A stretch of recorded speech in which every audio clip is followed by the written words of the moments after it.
ಅಕ್ರಮ ತಡೆಗಟ್ಟಬೇಕಾದಂತ ಚೆಕ್ ಪೋಸ್ಟ್ಗಳಲ್ಲಿಯೇ ಹಣ ಸುಲಿಗೆ ಮಾಡಲಾಗ್ತಾ ಇದೆ ವೀಕ್ಷಕರೇ. ಚುನಾವಣೆಗಾಗಿ ಸ್ಥಾಪಿಸಿರುವಂತಹ ಚೆಕ್ ಪೋಸ್ಟ್ಗಳಲ್ಲಿಯೇ ಹಣ ಸುಲಿಗೆ ಮಾಡಲಾಗ್ತಾ ಇದೆ. ಸಿಸಿ ಕ್ಯಾಮೆರಾ ಕಣ್ತಪ್ಪಿಸಿ ವಸೂಲಿಗಿಳಿದಿದ್ದಾರೆ ಚೆಕ್ ಪೋಸ್ಟ್ ಸಿಬ್ಬಂದಿಗಳು. ರಾಯಚೂರು ಕ್ಷೇತ್ರದ ಗಡಿ ಚೆಕ್ ಪೋಸ್ಟ್ಗಳಿಗೆ ಸಿಬ್ಬಂದಿಗಳು ನೇಮಿಸಲಾಗಿತ್ತು. ಆದರೆ ಆ ಸಿಬ್ಬಂದಿಗಳೇ ಈ ರೀತಿಯಾಗಿ ಅಕ್ರಮದಲ್ಲಿ ತೊಡಗಿಕೊಂಡಿದ್ದಾರೆ. ಆಂಧ್ರ ಹಾಗೆ ತೆಲಂಗಾಣ ಗಡಿಯಲ್ಲಿ ಚೆಕ್ ಪೋಸ್ಟ್ ಸಿಬ್ಬಂದಿಗಳಿಂದಲೇ ಈ ರೀತಿಯಾಗಿ ವಸೂಲಿ ದಂಧೆಯನ್ನು ನಡೆಸಲಾಗ್ತಾ ಇದೆ. ಅನ್ಯ ರಾಜ್ಯ ವಾಹನಗಳ ಚಾಲಕರಿಂದ ಹಣ ಸುಲಿಗೆ ಮಾಡ್ತಾ ಇದ್ದಾರೆ ಸಿಬ್ಬಂದಿಗಳು. ಹಾಡಹಗಲೇ ರಾಜಾರೋಷವಾಗಿ ಈ ರೀತಿಯಾಗಿ ವಸೂಲಿ ದಂಧೆ ನಡೀತಾ ಇದೆ. ವೀಕ್ಷಕರೇ, ಎಲೆಕ್ಷನ್ ಟೈಮ್ನಲ್ಲಿ ಅಕ್ರಮವಾಗಿ ಹಣ ಹಾಗೆ ಮದ್ಯವನ್ನ ಸಾಗಾಟ ಮಾಡ್ತಾರೆ. ಹಾಗಾಗಿ ಒಂದು ಚೆಕ್ ಪೋಸ್ಟ್ಗಳನ್ನ ಓಪನ್ ಮಾಡಿರ್ತಾರೆ. ಈ ರೀತಿಯಾದಂತಹ ಸಾಗಾಟ ಮಾಡುವಂತ ಸಂದರ್ಭದಲ್ಲಿ ಒಂದು ವೇಳೆ ಏನಾದರೂ ಅಕ್ರಮ ಹಣ ಅಥವಾ ಮದ್ಯ ಕಂಡು ಬಂದಂತ ಸಂದರ್ಭದಲ್ಲಿ ಅದನ್ನ ಸೀಸ್ ಮಾಡ್ತಾರೆ ಚುನಾವಣಾ ಸಿಬ್ಬಂದಿಗಳು. ಆದ್ರೆ ಅವರೇ ಈ ರೀತಿಯಾಗಿ ಅಕ್ರಮದಲ್ಲಿ ತೊಡಗಿಕೊಂಡಿದ್ದಾರೆ. ಅಕ್ರಮವಾಗಿ ಅವರು ಹಣ ಸುಲಿಗೆ ಮಾಡ್ತಾ ಇದ್ದಾರಂತೆ ಚೆಕ್ ಪೋಸ್ಟ್ಗಳಲ್ಲಿ. ಚುನಾವಣೆಗಾಗಿ ಇವರನ್ನ ನೇಮಿಸಲಾಗಿದೆ, ಸಿಬ್ಬಂದಿಗಳನ್ನ ಅಲ್ಲಿ ನೇಮಿಸಲಾಗಿರ್ತಕ್ಕಂಥದ್ದು. ತಾವಿದೀಗ ಆ ಎಕ್ಸ್ಕ್ಲೂಸಿವ್ ದೃಶ್ಯಗಳನ್ನ TV5 ಪರದೆ ಮೇಲೆ ಗಮನಿಸ್ತಾ ಇದ್ರೆ ಯಾವ ರೀತಿಯಾಗಿ ಚುನಾವಣಾ ಸಿಬ್ಬಂದಿಗಳು ಹಾಡಹಗಲೇ ದರೋಡೆಯನ್ನು ನಡೆಸ್ತಾ ಇದ್ದಾರೆ ಅನ್ನುವಂಥದ್ದು.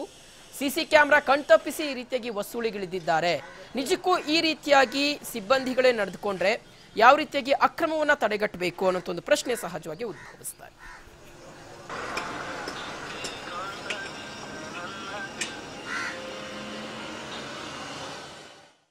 ಇಲ್ಲೇನು ಗಡಿಯಲ್ಲಿ ತಪಾಸಣೆ ಮಾಡಬೇಕಾದಂಥ ಏನು ಚೆಕ್ ಪೋಸ್ಟ್ಗಳಿದ್ದಾವೆ, ಈ ಚೆಕ್ ಪೋಸ್ಟ್ಗಳಲ್ಲಿ ಯಾವುದೇ ರೀತಿ ತಪಾಸಣೆ ಮಾಡದೆ ಕೆಲವು ಲಾರಿಗಳನ್ನು ನಿಂದ್ರಿಸಿದಾಗ ಅವರಲ್ಲಿ ದುಡ್ಡನ್ನು ತೆಗೆದುಕೊಂಡು ಅವರನ್ನು ತಪಾಸಣೆ ಮಾಡದೆ ಬಿಡ್ತಾ ಇದ್ದಾರೆ. ಇದು ನಿಜಕ್ಕೂ ಅಕ್ರಮನ ತಡಿಲಿಕ್ಕೆ ಈ ಚೆಕ್ ಪೋಸ್ಟ್ಗಳನ್ನ ಮಾಡಿದ್ದಾರೆ. ಇವರೇ ಅಕ್ರಮದಲ್ಲಿ ಭಾಗಿಯಾಗ್ತಾ ಇದ್ದಾರೆ. ಇದರಿಂದ ನೀವು ಪಾರದರ್ಶಕ ಚುನಾವಣೆ ಯಾವ ರೀತಿ ನಡೆಸ್ತೀರಿ? ಯಾಕಂದರೆ ಸಾಮಾನ್ಯವಾಗಿ ಇಲ್ಲಿ ಯಾವಾಗಲೂ ಇಲ್ಲೇನು ಚೆಕ್ ಪೋಸ್ಟ್ಗಳಿದ್ದಾವೆ, ನಾರ್ಮಲ್ ಚೆಕ್ ಪೋಸ್ಟ್ಗಳಲ್ಲಿ ಯಾವಾಗಲೂ ಸರ್ವೇ ಸಾಮಾನ್ಯ ಯಾವುದೇ ತಪಾಸಣೆ ಮಾಡದೆ ವಾಹನಗಳನ್ನ ಬಿಡ್ತಾರೆ. ಆದರೆ ಚುನಾವಣೆ ಸಂದರ್ಭದಲ್ಲಿ ಹೆಚ್ಚಿನ ರೀತಿ ತಪಾಸಣೆಗಾಗಿ ಎಕ್ಸ್ಟ್ರಾ ನೀವು ಚೆಕ್ ಪೋಸ್ಟ್ಗಳನ್ನ ಹಾಕಿದಾಗಿಯೂ ಸಹ ಆ ಕಡೆನೂ ದುಡ್ಡು ಇಸ್ಕೊಂತಾ ಇದ್ದಾರೆ, ಈ ಕಡೆನೂ ದುಡ್ಡು. Random agi yesterday our CEO also has gone cross the border without in some other vehicle ಮತ್ತೆ ಬೇರೆ ವೆಹಿಕಲ್ ಅಲ್ಲೂ ಬಂದು ನಾವು ಚೆಕ್ ಮಾಡ್ತಾ ಇದೀವಿ. We have found that they are working satisfactorily. If there is any specific thing about anything, you please let us know. Check ಪೋಸ್ಟ್ಗಳು total 31 7 check ಪೋಸ್ಟ್ಗಳು inter state, Kurnool Andhra ಮತ್ತು ತೆಲಂಗಾಣ. ಬಾಕಿ 24 ನಮ್ಮ inside within the district, inter district ಆಗ್ತವೆ. ಯಾವ ರೀತಿ ಸಿದ್ಧತೆಗಳು ಮಾಡ್ಕೊಂಡಿದ್ದಾರೆ ಸರ್ ಚೆಕ್ ಪೋಸ್ಟ್ಗಳು? ಚೆಕ್ ಪೋಸ್ಟ್ಗಳಲ್ಲಿ ಈಗಾಗಲೇ ಎಲ್ಲ ಚೆಕ್ ಪೋಸ್ಟ್ಗಳಲ್ಲಿ CC ಕ್ಯಾಮ್ರಾಸ್ ನಾವು. ಓಕೆ, ಎಸ್, ಸದ್ಯ ಯಾವ ರೀತಿಯಾದಂತಹ ದಂಧೆ ನಡೀತಾ ಇದೆ ಅನ್ನೋದ್ರ ಕುರಿತು ಮತ್ತಷ್ಟು ಅಪ್ಡೇಟ್ಸ್ ಕೊಡ್ಲಿಕ್ಕೆ ನಮ್ಮ ಕರೆಸ್ಪಾಂಡೆಂಟ್ ನೀಲಕಂಠ ಸ್ವಾಮಿ ಇದೀಗ ದೂರವಾಣಿ ಸಂಪರ್ಕದಲ್ಲೇ ಜಾಯ್ನ್ ಆಗ್ತಿದ್ದಾರೆ. ನೀಲಕಂಠ ಸ್ವಾಮಿ, ಅಧಿಕಾರಿಯೊಬ್ಬರ ಮಾತನ್ನ ಕೇಳಿಸ್ಕೊಳ್ತಾ ಇದ್ವಿ, ಸ್ಯಾಟಿಸ್ಫ್ಯಾಕ್ಟರಿ ಅಂತ ಇದ್ದಾರೆ, ಅವರ ಬೆನ್ನನ್ನು ಅವರೇ ತಟ್ಕೊಳ್ತಾ ಇದ್ದಾರೆ. ಆದ್ರೆ ದೃಶ್ಯಗಳಲ್ಲಿ ನಮಗೆ ಕಾಣ ಸಿಗ್ತಾ ಇದೆ ಯಾವ ರೀತಿಯಾಗಿ ಹಣ ವಸೂಲಿ ಮಾಡ್ತಾ ಇದ್ದಾರೆ ಸಿಬ್ಬಂದಿಗಳು ಅನ್ನುವಂಥದ್ದು. ನೀಲಕಂಠ ಸ್ವಾಮಿ. ಹೌದು ಶಿವಶಂಕರ್, ಏನೋ ರಾಯಚೂರು ಜಿಲ್ಲೆಯನ್ನ ಆಂಧ್ರ ಮತ್ತು ತೆಲಂಗಾಣ ರಾಜ್ಯಗಳಿಗೆ ಸಂಪರ್ಕ ಕಲ್ಪಿಸ್ತಕ್ಕಂತ ಒಂದು ಗಡಿನಾಡು ಜಿಲ್ಲೆ ಅಂತಾನೆ ಹೇಳ್ಬೋದು. ಏನೋ ಆಂಧ್ರದ ಹೈದರಾಬಾದ್ ಮಹಬೂಬ್ ನಗರ ಮೂಲಕ ರಾಯಚೂರಿಗೆ ಎಂಟ್ರಿ ಆಗ್ಬೋದು ಮತ್ತು ತೆಲಂಗಾಣ ರಾಜ್ಯದ ಮಂತ್ರಾಲಯ ಈ ಒಂದು ಪ್ರದೇಶಗಳಿಂದ ರಾಯಚೂರು ಜಿಲ್ಲೆಗೆ ಎಂಟ್ರಿ ಆಗ್ಬೋದು. ಅಂದ್ರೆ ಈ ಮೂರೂ ರಾಜ್ಯಗಳಲ್ಲಿ ಲೋಕಸಭಾ ಚುನಾವಣೆ ಮತ್ತು ಆಂಧ್ರದಲ್ಲಿ ಇದು ವಿಧಾನಸಭಾ ಚುನಾವಣೆಗಳು ನಡೀತಾ ಇದೆ. ಈ ಹಿನ್ನೆಲೆಯಲ್ಲಿ ರಾಯಚೂರಿನಲ್ಲೂ ಕೂಡ ಸಾಕಷ್ಟು ಚೆಕ್ ಪೋಸ್ಟ್ ಗಳನ್ನ ಮಾಡಲಾಗಿರ್ತಕ್ಕಂಥದ್ದು. ಇದಕ್ಕೆ ಸಂಬಂಧಪಟ್ಟಂತೆ 7 ಅಂತರ್ ರಾಜ್ಯ ಚೆಕ್ ಪೋಸ್ಟ್ ಗಳನ್ನ ಮಾಡಿರ್ತಕ್ಕಂಥದ್ದು. ಅಂದ್ರೆ ಇಲ್ಲಿ ಈ ಒಂದು ಚುನಾವಣೆ ಸಂದರ್ಭದಲ್ಲಿ ಅಕ್ರಮವನ್ನ ತಡೆಗಟ್ಟೋದಕ್ಕೆ ಮದ್ಯ ಇರ್ಬೋದು, ಹಣ ಇರ್ಬೋದು, ಇನ್ನು ವಿವಿಧ ಅಕ್ರಮ ಚಟುವಟಿಕೆಗಳನ್ನ ರಸ್ತೆ ಮೂಲಕ ಮಾಡ್ತಾರೆ. ಇದನ್ನ ತಡೆಗಟ್ಟಬೇಕು ಅನ್ನೋ ಒಂದು ನಿಟ್ಟಿನಲ್ಲಿ ಈ ಒಂದು ಚೆಕ್ ಪೋಸ್ಟ್ ಗಳನ್ನ ನಿರ್ಮಾಣ ಮಾಡಿರ್ತಕ್ಕಂಥದ್ದು. ಮತ್ತು ಈ ಒಂದು ಚೆಕ್ ಪೋಸ್ಟ್ ಗಳಿಗೆ ಸಾಕಷ್ಟು ಭದ್ರತೆಯನ್ನು ಕೂಡ ಕೊಟ್ಟಿರೋದು. ಅಂದ್ರೆ CCTV ಕ್ಯಾಮೆರಾಗಳನ್ನ ಕೂಡ ಕೂಡಿಸಿದ್ದಾರೆ.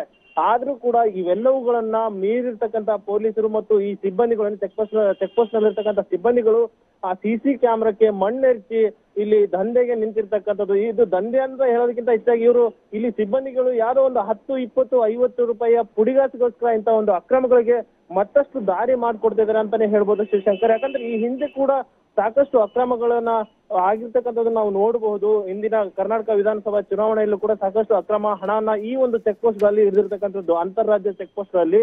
ಈ ಒಂದು ಸಂದರ್ಭದಲ್ಲಿ ಯಾವುದೋ ಪುಡಿಗಾಸ್ಗೋಸ್ಕರ ಅಕ್ರಮಕ್ಕೆ ಎಲ್ಲೋ ಒಂದು ಕಡೆ ಅಧಿಕಾರಿಗಳೇ ದಾರಿ ಮಾಡಿಕೊಡ್ತಾ ಇದ್ದಾರೆ ಅನ್ನೋ ಒಂದು ಅನುಮಾನಗಳು ಕೂಡ ಹುಡ್ತಾ ಇದೆ. ಈ ಒಂದು ಅಕ್ರಮವನ್ನ ಮೇಲಾಧಿಕಾರಿಗಳ ಗಮನಕ್ಕೆ ತಂದ್ರೆ ನಾವು ಪ್ರತಿದಿನ ಬೇರೆ ಬೇರೆ ವಾಹನಗಳಲ್ಲಿ ಹೋಗಿ ಚೆಕ್ ಮಾಡ್ತಾ ಇದೀವಿ, ಅಲ್ಲಿ ಆ ತರದ್ದು ಯಾವ್ದು ಆಗ್ತಿಲ್ಲ ಅನ್ನೋ ಒಂದು ಸಬೂಬು ಕೊಡ್ತಾರೆ ಹೊರತು ಯಾವುದೇ ರೀತಿಯಾದ ಕ್ರಮಕ್ಕೆ ಮುಂದಾಗ್ತಿಲ್ಲ ಅಂತಾನೆ ಹೇಳ್ಬೋದು ಶಿವಶಂಕರ್.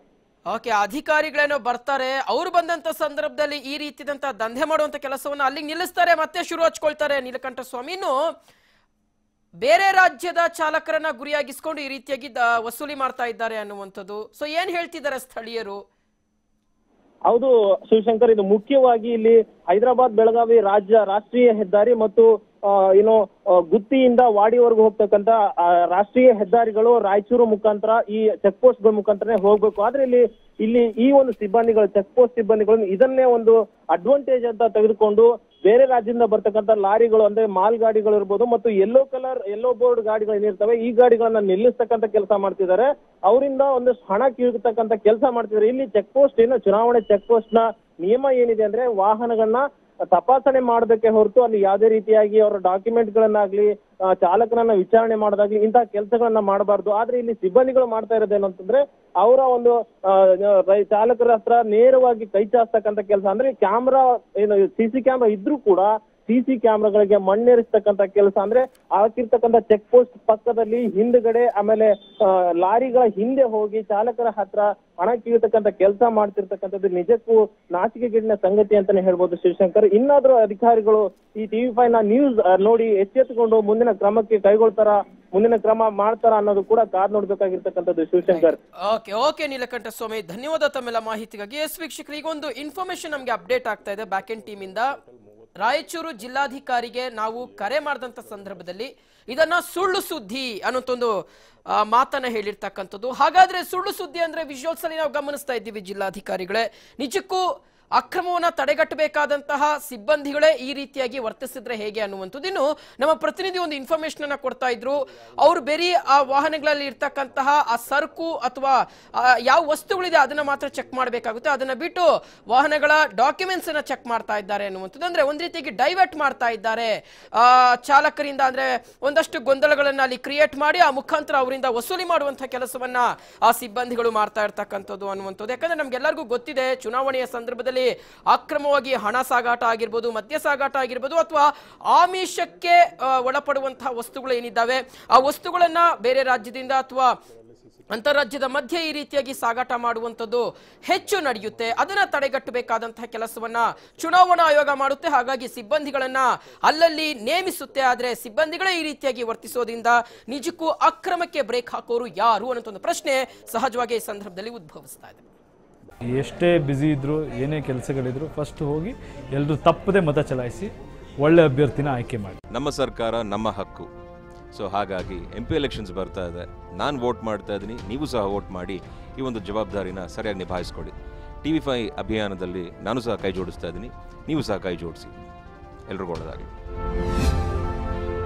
ಮತ ಚಲಾಯಿಸಿ, ನಮ್ಮ ಮತ ನಮ್ಮ ಹಕ್ಕು. ಇದು TV5 ಕಳಕಳಿ.